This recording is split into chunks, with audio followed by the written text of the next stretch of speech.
Hello and welcome to the Holiday and Cruise Clinic. I'm John Cooper and this is the programme where we get some of travel's leading figures in to ask about different aspects of travel and destinations.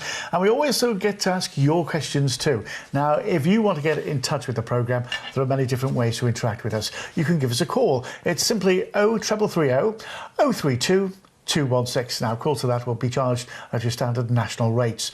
Now, you can also follow us on Facebook and Twitter. All you have to do is search for Holiday and Cruise Channel. You can also visit our website, which is holidayandcruisechannel.co.uk, or you can get in touch with us by post at the Holiday and Cruise Channel, Cavendish House, Brighton Road, Liverpool, L22 5NG. So many ways to get in touch. It would be rude not to, really, wouldn't it? Now, today we're joined by one of the leading lights of the river cruise industry, and we've gone right to the top here, and we're joined by Kevin Riley, Managing Director of the River Cruise Line. Now, Kevin, can we start off by asking, how did you get involved with river cruising? Well, it was about 12 years ago. I'd been running a company for 5 years, and I was always interested in getting into river cruising, but it was important for me that the right ship came along, and we'd been watching the river cruise ships, and a ship called Lady Anne, which was small and intimate and captain-owned, was how we started. And we liked the ship, liked the captain, so we started in river cruising. It all seems to have personality, doesn't it? What is, a river cruise all about? Why would you choose a river cruise for a holiday? Well, river cruising is I think, the most relaxed way to holiday. You can sit back, relax, see endless scenery come by. The scenery is frequent. You're right in the heart of places, so you'll stay in the middle of a city or a town, whereas on some holidays you'd have to unpack every day and repack to see so many different destinations. And you can sit back, relax, have lovely food, and have all your items catered for. Oh, great. Now, a lot of our viewers, go on many ocean cruises. What would you say were the main differences between, an ocean cruise and a river cruise? Well, they're both lovely, firstly. But with the river cruise, for me, it's about the intimacy and the personality of the ships. They're much smaller, so generally they will cater between 90 to 200 people, but they're much more intimate. You get to know the captain, you get to meet the captain. He's very much available. You then also berth in the centre of towns, as I mentioned, so you can just step out and you're right in the centre, rather than having to have a transfer in or a transfer here. But it's very much about that. And you've always got an outside view. Oh, brilliant. So there's no inside cabins. So, yes, it's good. Now, obviously, with an ocean cruise, where they're going to go from Southampton and so on. Where's the main destinations for a river cruise to start from and go to? So that depends on the river that you would like to sail. And it's often really seasonal, actually. So the river cruise market you'll find in April, a lot of the river cruising is done in Holland, so that people can take in the gardens of Holland and the Dutch Belfields. So you'd start that in Amsterdam. Then really you'd be in Cologne, taking on the Rhine for that, and then often out to Passau. So, but most river cruise companies take you there, so they make sure joining your cruise is very easy.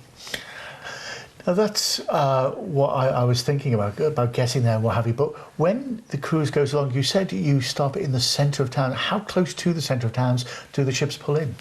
Right in the heart of the towns. So you can step out from your berthing point and be right in the centre of the towns straight away.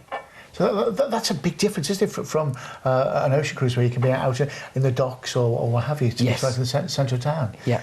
Now, I've been reading up on river cruise, that you're yes. coming in, and there's a lot of what they call escorted holidays. What yes. is an escorted cruise holiday? So an escorted holiday would be that you have a cruise manager or cruise director with you from the moment you board. For us, it's a coach. We depart from 250 local departure points, or it may be a railway journey in St Pancras or a flight, but you're looked after from the moment you board, and they're there to help you please, they don't carry your luggage or anything like that, but they're to make sure your holiday is enjoyable, and they do a commentary for you whilst you're cruising along, so that not only do you see the sights, but you know what they are, and that's quite important as well. So. When you talk about commentary on the show, is the commentary constant or No, it's not constant. We're very careful to make sure that you do get a chance to relax. But by the same token, if you are passing through a town, you'd like to know about it. So it isn't constant at all, and we strike a very good balance between quiet and peaceful and just informative. What are the facilities on, because obviously they're not as large as the ocean vessels. What are the facilities like on a river cruise? Very good. We have lovely lounge areas, lovely decks where you can go out and sit and relax. There tends not to be swimming pools, to be honest, but a lot of a river cruise experience, you're not sat for days on end at sea. You're calling from one port to another, and you can either get off and explore it yourself, or you can then sit on board or take one of our excursions that we do. So very comfortable, very enjoyable surroundings. So, but facility-wise, good lounge, bar, restaurant, cabins are very good. We're talking about the restaurant. Tell us what sort of food is included in a river cruise? So included is full board. Yeah. So we would have you have your if you're an early riser, for instance, you'll have early risers tea and coffee, which is always nice. A lot of our clients are of the mature market, really, so 45 upwards, and they often get up early, so we'll make sure that there's teas and coffees available in the bar and lounge area. And then you'd have your breakfast. There's also lunch included, afternoon tea, and then dinner as well. So all your food is catered for, really. So that's something people say about our holidays, actually, is they never go hungry. It's one thing about the ocean cruises as well. Yes, There's something about cruising and eating. Now, the cabins, we talked about these earlier on. You were saying there's no inside. Everyone's got a river view. Yes. There are obviously differences and variations in the cabins, though, aren't there? Yes. So in some cabins you might have a picture window, which would be classed as a window that isn't from floor to ceiling. But then in your top cabins, you would probably have a floor to ceiling view. And they're very good, but you tend to use those more when you are sailing, because obviously when you're berthed in the centre of the town, there are people who walk around outside. It's obviously very safe, but you tend to just use those more when you're sailing. Yes. And you find that the community really happens, because it is like a community on there. A lot of river cruise companies would say you join as a passenger and leave as a friend, actually, because it's so intimate. And you find that people tend to gather in the lounge areas or the deck area. Now, one of the differences that I found when I went on a river cruise was, unlike an ocean cruise, your cabin actually changes between night and day, doesn't it? Because Yes. of a day, it's very much your own lounge, and Yes. it changes into a bedroom of an evening. That's good. Yes, and they come and they obviously turn down the service for you. You're not expected to do that yourself, but they do have two purposes. And really, the cabin is a little different, I think, to ocean cruising, in that you do spend some time in your cabin, but you are the amount of cruising is not as great as an ocean cruise. So you tend to find that they're out exploring or sitting around chatting. But obviously, if you do want to spend time in your cabin, it does change from the bedroom to a little lounge area for you. I quite like that, actually. Yeah. The length of time you're cruising, you say you're not cruising all day.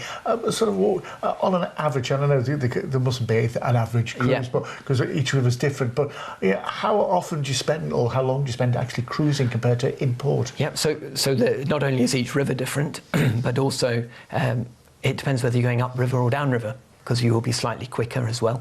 But in port, we tend to arrive at a port at about 4 o'clock in the afternoon, and then we'll be there through till 8 in the morning. So you have a good length of time, and then we'll set sail and we'll move on to the other port for about a 4 o'clock time. But one of the beauties there is that if you do want to go off on an excursion, and you're two of you are travelling, one of you can go off on an excursion, and you'll then rejoin at the next port. So it gives you flexibility within your own group as well. That's incredible, isn't it? And of course, with you stopping overnight in a port, are you free to come on and off and enjoy the nightlife of the port? Yes, and we have guests who will do that, and then others who like to stay on board and make use of the nightly entertainment. But a lot do like to just go off and see the local port or the local town, and it's important to realise that it's not really, when you use the term port, it may seem like a big industrial city, but you're in small towns, and places like that. So it is quite intimate, and it doesn't take a long time to explore it. But they'll go out, explore it, come back for dinner, the captain's evening maybe, and then they may head out again. Sounds really good, doesn't it? I don't know about you, but I'm really liking this now. If you would like a copy of this is our first time guide to cruising, both river and also ocean cruising. It's completely free of charge. All you have to do is give us a call. It's 0330 032 216. Now, calls will be charged at your standard network rates, or you can always request one from our website, holidayandcruisechannel.co.uk. And I say it's full of handy hints if you've never been on an ocean or a river cruise before. And we'll send that in the post to you completely free of charge. Now, we're going to take a break right there, but stay with us as we're going to come back in a few moments' time and we're going to be asking your questions. Stay with us.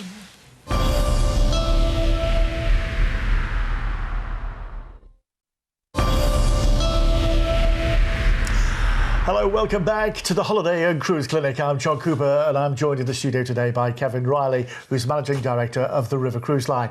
So he should know a thing or two about river cruising. Now, with ocean-going liners, the great big things are made about the entertainment and the sparkling and the lavish entertainment. And well, obviously, the ships aren't that big, aren't they? So what sort of entertainment can people expect on board? So again, it is live entertainment every night, but it isn't on the same scale as a cabaret evening or anything like that. There's dance so that people can get up and enjoy themselves and dance a lot. There's a tradition on the Rhine and on the rivers that during the last night you're subjected to the captain singing, but luckily our captains are good at singing. So, but there is entertainment every night, and we make sure that's catered to our clients, really, to the needs of them. So. Yeah. Now let's talk about people who go river cruising. Yeah. Why is there a typical river cruise person, or is it for families? Or is it older people? What sort of people go on a river So cruise? it's more the older client. So really, 55 upwards is the traditional client. I mentioned 45 earlier because when we do our special event cruising, such as the Dutch bulb fields or German Christmas markets, that tends to attract a younger client. But really, for families. Our policy on families is we don't allow children under 12. So they're not really suited for families, and that, you know, my personal family is under 12, and unfortunately I can't go on any of my holidays as a family. But we bring these in for the enjoyment of our customers, really. So Yeah, I suppose it is horses for courses, isn't it? Yeah. Now, you know, when you pull into port with the excursions, how do they work? So you don't have to do all of the excursions. Firstly, there are some that are included, and then we sell optional excursions as well, on board or beforehand. But you can choose to take individual excursions, and they tend to happen that you'll have your breakfast, and then you'll go out on an excursion. And you will sometimes come back for lunch, but on other occasions when it's slightly longer, we'll arrange for a packed lunch for you so that you've got that and you'll be back for afternoon tea. But invariably what will happen is you'll leave the port or the town that you're berthed in, and then you'll come back to the next one that we're actually berthed in. The ship will sail while you're on your excursions. That's unusual. One of the other big things about ocean cruises is the dress code. There's like casual nights and there's spa nights and there's, you know, dicky bow nights. What's the dress code on a river cruise? Well, it's more relaxed. And what we tend to say to clients is, you know, take a smart pair of trousers really for the captain's night. And some people like to dress up a lot more, but we don't inflict or we don't impose a dress code on anyone on board. But, you know, smart casual is generally how people would dress on board. So. Great stuff. Now, one of the other things that I've always wondered about a river cruise is, you know, with it being a smaller ship, you know, as you're going along, do you feel the ship going along? Is it? Can you feel the engine? Let's get to the bottom of this. Blunt, yeah, let's be blunt.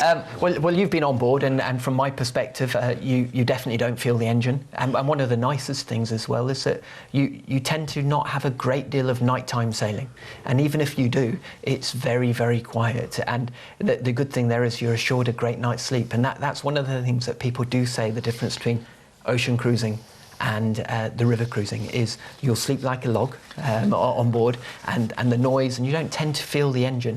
Was that your experience at all? Was that? I didn't. I honestly, sometimes I didn't even realise we were moving. But now the food on board.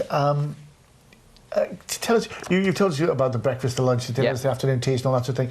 What is the food like there? What type of food is it? So it is, it's not haute cuisine or anything like that. It's good food, and we'll do, whether it's beef or salmon, is some of the meals that we do, but they're always 4 and 5 courses, but they are catered towards the British market. That's something that we like to do, is that our ships are sold on the UK market, so we make sure it's catered to British tastes, and some people like to have the different sorts of food.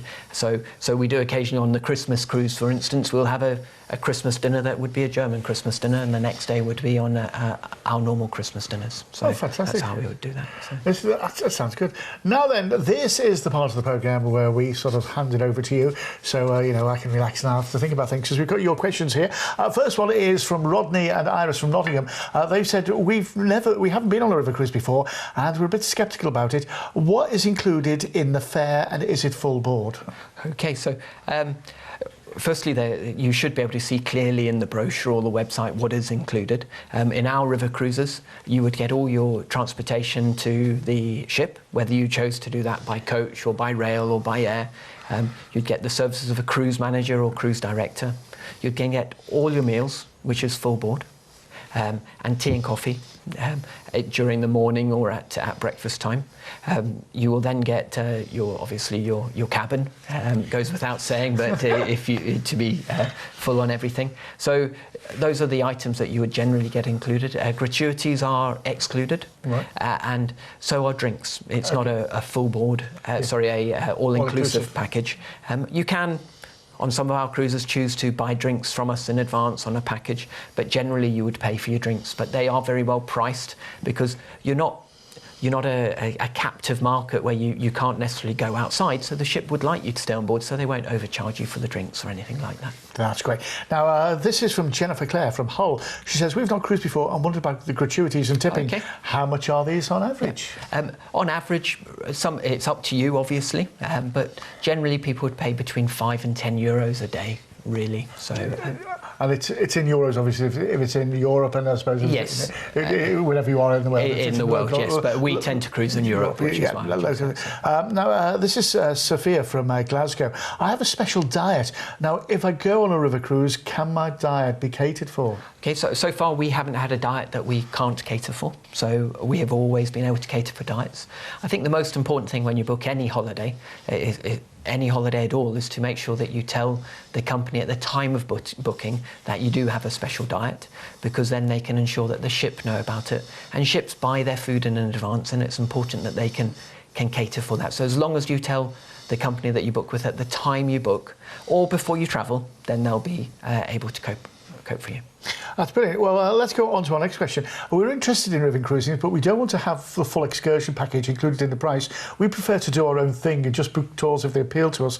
Can you just pay for the price of the cruise without an excursion package? That comes from Susan from Ipswich. Yes, and you would be ideally suited for river cruising, really, because you stay so close to the centre of towns. You are able to explore on your own, but you definitely don't have to take the excursion package. And often on our tours, clients choose not to, and we have some clients who have been with us 25 times on the same ship. So they've done all the excursions, but they're there just to experience the towns, and they come back and do that. So the relaxation of it all, yes. I suppose. Let's see if we can squeeze this last one in. This is David from Southport on Merseyside. Can you tell me what's the entertainment like on board a river cruise? Is there a lounge on board? Yes, there is a lounge, and yes, there is entertainment on board. So you'll be fine, David. Good stuff. I think you really will enjoy it as well. I did. The only thing is, though, one quick question from me is, when you get off, is there a time you have to be off the ship for? On the last day? On the last day, we are slightly flexible. We do like our clients to leave at about 9 o'clock in the morning after breakfast, because we have guests getting on at 6 o'clock in the evening. But we've had some clients who have made their own way, and we have allowed them to get off a little later. But we tend not to, because they'll then see the ship being cleaned, and really we'd prefer clients to get off at 9 o'clock in the morning. Yes, sir. So it's always looking nice, right? Yes. I get that, right. Yeah. Well, thanks very much to Kevin Riley for popping in to chat to us today. And now don't forget, if you would like a copy of our First Time Guide to Cruising from the Holiday and Cruise channel, it's completely free of charge. All you have to do is ask. Simple as that.